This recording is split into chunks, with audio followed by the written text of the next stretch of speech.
दोस्तों, staff selection commission अनुवादक परीक्षा 2020 के पेपर 2 का परिणाम आया और यह परिणाम सबसे अधिक चौंकाने वाला था। जिस अभ्यर्थी ने यह आशा किया था कि मुझे 185 नंबर मिलेंगे, उसे शायद 85 नंबर ही मिले हैं। अर्थात एक धमाका हुआ। लेकिन आपको पता है ऐसा क्यों हुआ?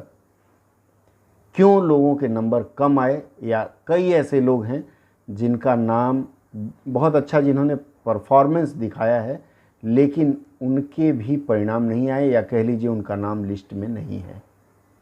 आज के इस सत्र में मैं उन सब कारणों की विवेचना करने जा रहा हूं, और मुझे लगता है कि आज जो मैं विवेचना करूंगा, भविष्य में जो लोग अनुवादक की परीक्षा के लिए आवेदन कर रहे हैं या फिर बैठने जा रहे हैं उस परीक्षा में, मेरी बातों को अगर ध्यान में रखेंगे तो असफलता कभी नहीं आएगी उनके पास।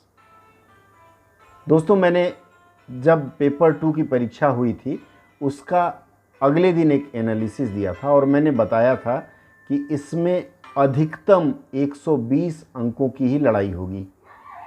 120 मैंने इसलिए बताया था कि 4 हिस्से में से हिंदी टू इंग्लिश जो ट्रांसलेशन वाला पोर्शन था, उसमें कठिनाई अधिक थी और इस कठिनाई के कारण काफ़ी लोगों का वह अनुवाद नहीं हो पाया था। तो मैंने बताया था कि केवल 150 नंबर की ही परीक्षा अच्छे ढंग से लोगों ने दी होगी और उस 150 नंबर में से 120 के लिए लड़ाई रहेगी। जैसा मैंने अनुमान लगाया था कि इसमें 70% लोगों के अंक 120 के इर्द गिर्द ही रहे हैं। 10% लोग ऐसे हैं जिन्होंने बहुत अच्छा किया और 140 प्लस हैं। 10% लोग ऐसे हैं जिनका 130 प्लस है और 10% ऐसे लोग हैं जो 120 और 130 के बीच में हैं। फाइनल कट ऑफ क्या होगा इसके बारे में मैं डॉक्यूमेंट वेरिफिकेशन के बाद बताऊंगा, लेकिन आज मैं यह विवेचना कर दूं कि आप लोगों के इतने कम नंबर क्यों आए। सबसे पहले तो आपको यह जानकर हैरानी होगी कि लगभग 40 से अधिक ऐसे अभ्यर्थी हैं जिन्होंने आवेश में आकर के अपने आंसर शीट में सिग्नेचर नहीं किया था। भले ही उन्होंने बहुत अच्छा प्रदर्शन किया हो, लेकिन उनके पेपर का इवैल्यूएशन ही नहीं हुआ, अर्थात उनकी कॉपियां नहीं जांची गई और जो उनका परिणाम उन्होंने देखा उसमें लिखा हुआ है rejected due to signature not done in the answer script. आप लोगों में से कई ऐसे लोग हैं जो मेरी बात सुन रहे होंगे और समझ पा रहे हैं। तो सबसे पहली सबक ये है आने वाले समय के जो अभ्यर्थी होंगे उनके लिए कि आप अपने आंसर शीट में एक बार ध्यान से देख लें, आपका सिग्नेचर, आपके इन्विजिलेटर का सिग्नेचर और आपका रोल नंबर सही सही भरा गया हो। इतनी एक्सरसाइज जरूर करिए, उसके बाद आप उत्तर लिखना शुरू करिए। पहले उत्तर लिखने की शुरुआत न करें, नहीं तो इस बार जो हाल हुआ वह अगली बार और भविष्य में होता रहेगा। यह पहली चेतावनी और पहली प्रिकॉशन मैं जो आपको लेने के लिए कह रहा हूँ। इसके बाद जो दूसरी चीज़ आती है, अति उत्साही लोगों ने जानबूझकर अपने अंक खराब कर लिए। मैं शुरू से कहता आया हूँ कि जब आप अनुवाद कर रहे हों तो आप लिप्यंतरण न्यूनतम करेंगे।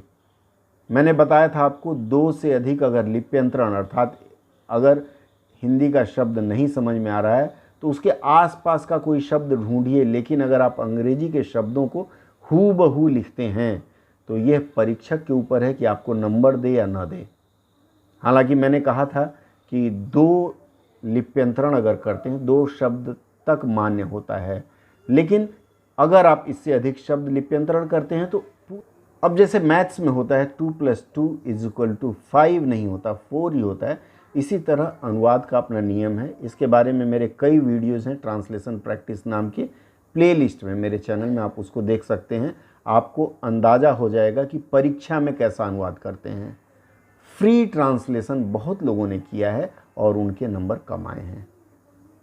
सूत्र मैंने दिया हुआ है, इसलिए उस विषय पर अधिक चर्चा नहीं करूंगा, लेकिन मैं फिर यही कहूँगा कि यदि आप सफल होना चाहते हैं पेपर 2 में, तो जो हमारे मित्रों ने इस बार गलती की है, मैंने कई लोगों से बात की, सबका यही कहना है कि सर हमें शब्द का अर्थ नहीं पता था, इसलिए हमने अधिकांश लिप्यंतरण किया है। किसी ने 5, किसी ने 6, और आप सोच लीजिए कि अगर 100 शब्दों में से आप 6 शब्द लिप्यंतरित कर देते हैं तो मैथ्स के फॉर्मूले के अनुसार आपको उसमें अंक कम मिलेंगे। दूसरी बात है, जो आप लोगों ने पैसेज लिखा है, पैसेज लेखन की भी एक परिपाटी होती है। मैं हमेशा से कहता आया हूँ कि पैसेज जब भी लिखें सिंपल सेंटेंसेस का प्रयोग करें, साधारण वाक्य का प्रयोग करें और छोटे छोटे वाक्यों का प्रयोग करें। उससे क्या होगा कि आपका जो पैसेज है वो बहुत अच्छा होगा, उसमें राइटिंग भी आपकी अच्छी बनेगी। लेकिन फिर वही अति उत्साही युवाओं ने, पहली बात तो टॉपिक समझ में नहीं आई, और जब जो कुछ थोड़ा बहुत समझ में आया उसके अनुसार हम लोगों ने क्लिष्ट वाक्य की रचना की, क्लिष्ट शब्दों का प्रयोग किया। यदि आप क्लिष्ट शब्दों का प्रयोग करते हैं और एग्जामिनर को उसका अर्थ ना पता चले तो एग्जामिनर यह जहमत नहीं उठाता है कि वो डिक्शनरी देखे।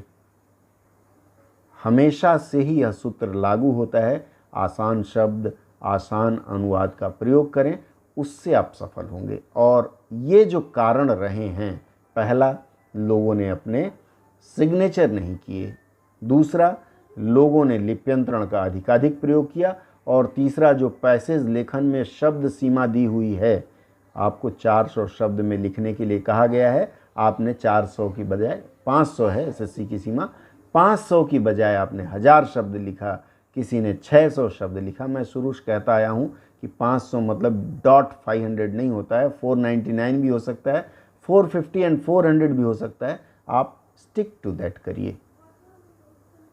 हालांकि यह मैं भी इस बात के लिए बहुत चिंतित हूँ और मुझे बहुत दुख हो रहा है कि अच्छे अच्छे मेधावी छात्र भी 120 से कम पाए हैं पेपर 2 में, जो कि क्षम में नहीं है। आप जैसे मेधावी छात्रों से यह कभी अपेक्षित नहीं था।